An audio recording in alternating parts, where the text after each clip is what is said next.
মৰমৰ ছাত্ৰ ছাত্ৰীসকল, পলিটিকেল সায়েন্স মেড ইজি এই ইউটিউব চেনেলটোৰ বাবে মই ডক্টৰ তপন চন্দ্ৰ কলিতা আৰু আজি আমি ভাৰতৰ সংবিধানৰ প্ৰস্তাৱনাৰ আধাৰত ভাৰত ৰাষ্ট্ৰৰ প্ৰকৃতি বা নীতিসমূহ আৰু জনসাৰ্বভৌমত্ব বা লোককেন্দ্ৰিক সাৰ্বভৌমত্ব হিচাপে কেনেধৰণে ভাৰতৰ সংবিধানৰ প্ৰস্তাৱনাই উল্লেখ কৰিছে তাৰ ওপৰত এতিয়া আলোচনা আগবঢ়াব খুজিছোঁ। হওক মৰমৰ ছাত্ৰ ছাত্ৰীসকল, আমাৰ ভাৰতৰ প্ৰস্তাৱনাটো ইংৰাজীত এনেধৰণে বৰ্তমান যিটো প্ৰাৰূপ, we the people of India having solemnly resolved to constitute India into a sovereign, socialist, secular, democratic republic and to secure to all its citizens justice, social, economic and political liberty of thought, expression, belief, faith and worship, equality of status and of opportunity, and to promote among them all fraternity, assuring the dignity of the individual and the unity and integrity of the nation. In our Constituent Assembly, this 26th day of November 1949, do hereby adopt, enact and give to ourselves this Constitution. এই প্ৰস্তাৱনাৰ অসমীয়া যিটো ৰূপান্তৰ আমি এনেধৰণে তলত আগবঢ়াইছোঁ, বিভিন্ন কিতাপ পত্ৰত পোৱা যায়, গতিকে আৰু এইটো আমি মাতি নাথাকোঁ। তাৰ ঠিক পিছতেই এই প্ৰস্তাৱনাটোৰ আমি যদি পুংখানুপুংখভাৱে চাওঁ তেতিয়াহ'লে এটা মুখ্যতঃ আমি এই ভাগকেইটাত ভাগ কৰি ল'ব পাৰিম যে প্ৰথমটো হ'ল সংবিধানৰ উৎস, অৰ্থাৎ আমি জানো যে সংবিধানৰ আৰম্ভণি উই দ্য পিপুল অফ ইণ্ডিয়া বুলি হৈছে, অৰ্থাৎ আৰু শেষো হৈছে আমি নিজকে এই সংবিধানখন অৰ্পণ কৰিলোঁ, অৰ্থাৎ ভাৰতৰ সংবিধানৰ উৎস হৈছে ভাৰতৰ জনসাধাৰণ নিজেই। গতিকে এইটো হ'ল জনসাৰ্বভৌমত্বৰ বিষয়, এইটো প্ৰথম খণ্ড। তাৰ পিছত ভাৰত ৰাষ্ট্ৰৰ যিটো প্ৰকৃতি, আমাৰ আজিৰ যিটো ভিডিঅ' মুখ্যতঃ যাক লৈ অৱলম্বন কৰা হৈছে সেইখিনি হ'ল অৰ্থাৎ এই ভাৰতক সাৰ্বভৌম সমাজবাদী ধৰ্ম নিৰপেক্ষ গণতান্ত্ৰিক আৰু গণৰাজ্য বুলি ঘোষণা কৰে। ইয়াৰ পিছতেই ইয়াৰ উদ্দেশ্য আৰু লক্ষ্য উল্লেখ কৰা হৈছে। এইকেইটাত ন্যায়, স্বাধীনতা, সমতা, ভাতৃত্ববোধ, ঐক্য আৰু জাতীয় অখণ্ডতা লক্ষ্য হিচাপে লোৱা হৈছে।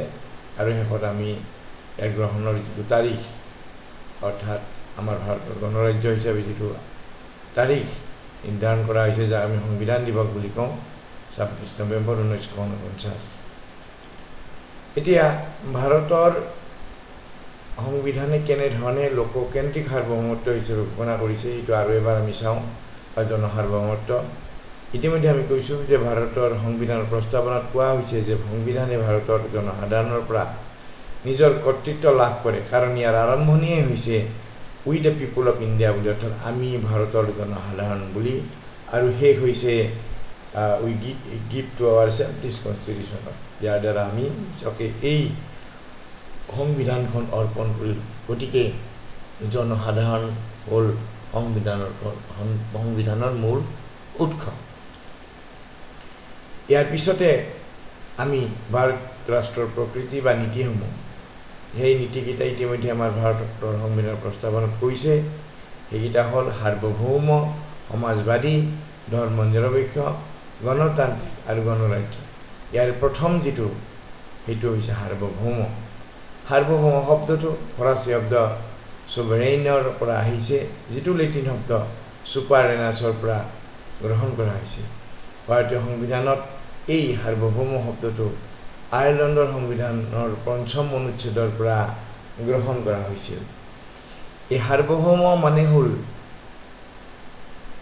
সুপ্ৰিম পাৱাৰ, গতিকে সুপ্ৰিম পাৱাৰ সম্পূৰ্ণ বা শেষ ক্ষমতা যাক আমি দুটা ভাগত ভাগ কৰি ল'ব পাৰোঁ এটা হ'ল আভ্যন্তৰীণ আনটো বাহ্যিক আভ্যন্তৰীণ ক্ষেত্ৰত সুপ্ৰিম ক্ষমতা কি সুপ্ৰিম পাৱাৰ কি সম্পূৰ্ণ নিয়ন্ত্ৰণ অৰ্থাৎ ভাৰতৰ নিজৰ বিষয়ত নিজৰ আভ্যন্তৰীণ বিষয়ত সম্পূৰ্ণ নিয়ন্ত্ৰণৰ ব্যৱস্থা আছে অৰ্থাৎ ভাৰতবৰ্ষই আভ্যন্তৰীণ ক্ষেত্ৰত কি কৰিব কি নকৰিব কি আইন প্ৰণয়ন কৰিব বা কি জনসাধাৰণৰ কল্যাণকে বিভিন্ন আঁচনি প্ৰস্তুত কৰিব বা যিয়েই নহওক এই সকলো ক্ষেত্ৰত ভাৰত ৰাষ্ট্ৰৰ নিজা অধিকাৰ আছে আৰু দ্বিতীয় কথা হ'ল যে আমি এতিয়া হৈছে স্বাধীন অৰ্থাৎ আমি আৰু আন কোনো দেশৰ বা বাহ্যিক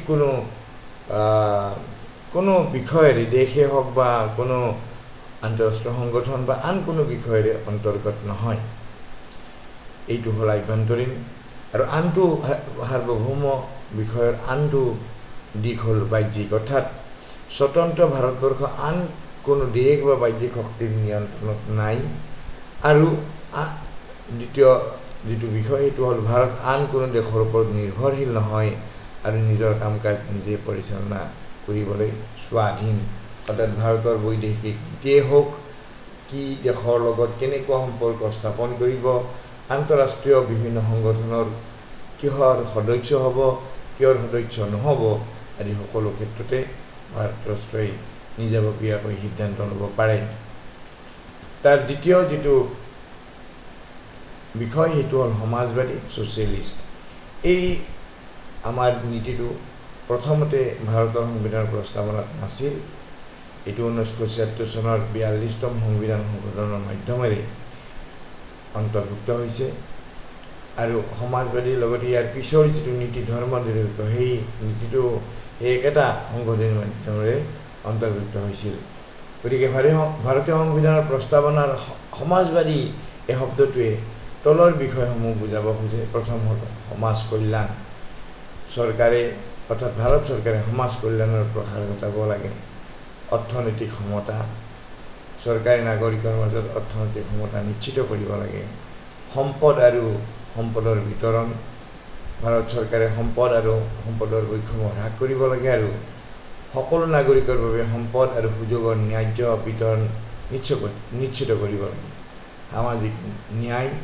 চৰকাৰে সামাজিক ন্যায়ৰ প্ৰসাৰ ঘটাব লাগে সামাজিক আৰু অৰ্থনৈতিক সমতা ভাৰত চৰকাৰে সামাজিক আৰু অৰ্থনৈতিক সমতা নিশ্চিত কৰিব লাগে ইয়াৰ ভিতৰত জাতি ধৰ্ম ৰং লিংগ ভাষা ভিত্তিত কোনো বৈষম্য থাকিব নালাগে গণতান্ত্ৰিক সমাজবাদ ভাৰত চৰকাৰে গণতান্ত্ৰিক বিৱৰ্তনশীল অহিংস মাধ্যমেৰে সমাজবাদী লক্ষ্যত উপনীত হ'ব লাগে আৰু মিশ্ৰিত অৰ্থনীতি চৰকাৰে এনে এটা অৰ্থনীতি গ্ৰহণ কৰিব লাগে যাতে ইয়াত ৰাজহুৱা আৰু ব্যক্তিগত দুটা খণ্ডৰে নিজৰ যি ভূমিকা বা নিজৰ যি অৰিহণা সেইটো দিব পাৰে ইয়াৰ পিছৰ যিটো নীতি সেইটো হ'ল ধৰ্ম নিৰপেক্ষ আমি কৈছোঁৱেই যে এই নীতিটো 1976 চনৰ 42তম সংশোধনীৰ মাজেৰে সংবিধান প্ৰস্তাৱনাত অন্তৰ্ভুক্ত কৰা হয় এই ধৰ্ম নিৰপেক্ষ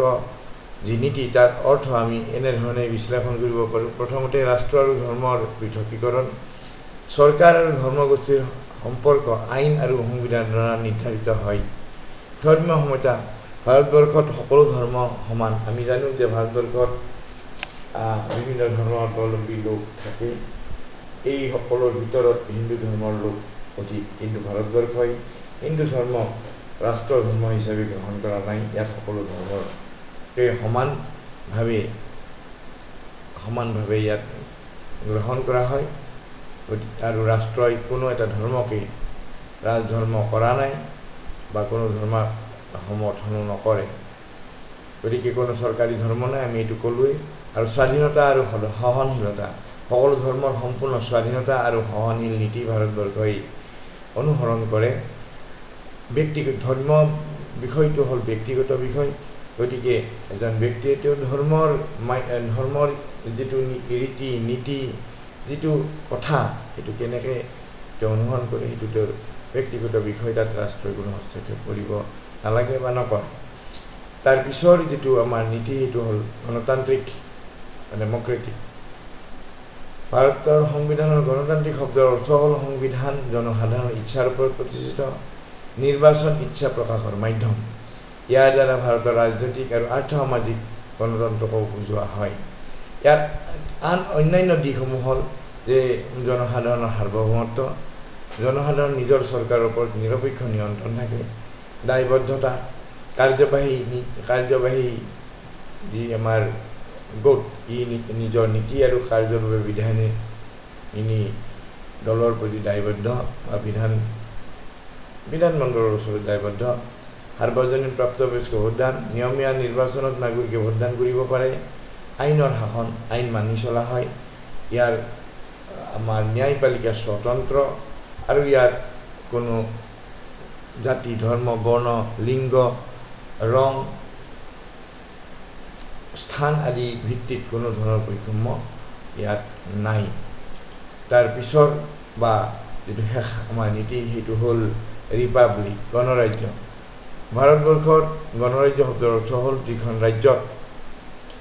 যিখন দেশৰ সৰ্বোচ্চ ক্ষমতা জনসাধাৰণৰ আৰু তেওঁলোকৰ নিৰ্বাচিত প্ৰতিনিধিৰ হাতত থাকে আৰু ৰাষ্ট্ৰৰ মুৰব্বী এজন নিৰ্বাচিত আৰু মনোনীত ব্যক্তি।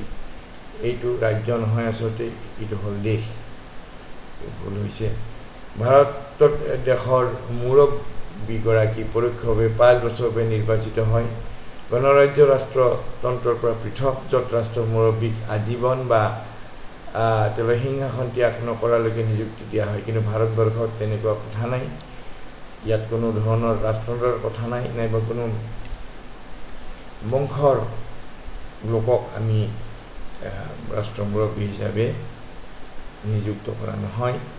ভাৰতে 1950 চনত গণৰাজ্য হিচাপে প্ৰতিষ্ঠা হোৱাৰ উপলক্ষে 26 জানুৱাৰীত গণৰাজ্য দিৱস হিচাপে পালন কৰে। এইটোও এটা গণৰাজ্য নামৰ এটা উল্লেখনীয় মন কৰিবলগীয়া বিষয়। লগতে ভাৰতৰ সংবিধান অনুসৰি কোনো ধৰণৰ বৈষম্য নিৰ্বিশেষে সকলো আইনৰ আগত সমান, অৰ্থাৎ ধনী, দুখীয়া, উচ্চ নীচ, জাতি, বৰ্ণ, ধৰ্ম, লিংগ নিৰ্বিশেষে আইন সকলোৰে বাবে সমান। কোনোবাই কিবা দোষ কৰিলে তাৰ শাস্তি সকলোৱে সমানে পাব। গতিকে ছাত্ৰ ছাত্ৰীসকল, আজি আমি এনেধৰণে ভাৰতৰ সংবিধানৰ প্ৰস্তাৱনাত থকা নীতিসমূহৰ ওপৰত এটা আলোচনা আগবঢ়োৱা হ'ল। যদি